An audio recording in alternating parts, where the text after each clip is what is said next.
Kas tas tev atkal tā pasaules kritizēšanas kāra uznākusi? Negribās nemaz ar tevi runāt. Es labāk aizskriešu pie kaimiņiem, paskatīšos, vai nav sākuši līgo. Paga, kur tu? Nu neskrien visi vēl prom.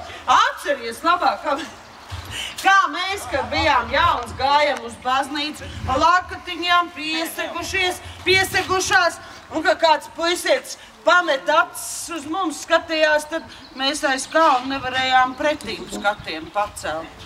Tātad, ko klētiņas duras naktīs tu nemaz neslēdz ciet, vienalga vai Kristus vai Pēters, kā tik silts sāns blakus. Ak, tu vecā klaču pastala! Vai vecā nebija jāsaka, ak, tu klaču pastala! Pati tava Andrītas ienākšā noķēri. Žvīgs žvāks un bēbs bija klēpī. A tu tā arī visu mūžu. Man apprecēja, a tu. Man apprecēja, a tu visu mūžu tādu nostaigai vainagā. A tu domā, ka viegli vienai pasties tev tagad savu māju, savs sildītais. A man tā visu mūžu būs jānodzīvo saimnieces mājā kalpu galā.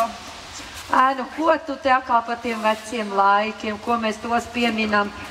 Pasties šodien tā līgo diena. Un pats īstākais laiks, lai kādu savest kopā. Nē, jā. Paskaties, puspagasts skraida pa vienam riņķī. Vajadzīgi kādu kārtīgi savedēju, būt kāzas un bērnu vesels bars virtu. Paga, Rau, tu tā runā, tā kā jau kādu būtu noskatījusi. Nu, kurš te tevi padomā? Tu padās stublāja piebiņš. Jau cik gadus jau atraitni ir. Tas vēl vai kaut kas bija. Vai tas šim negribās kādu siltu sānu blakus esos ziemas vakaros? A, kur te tu šim esi noskatījis? Viņš taču vecs. Viņš vecs? Vai, redz kā.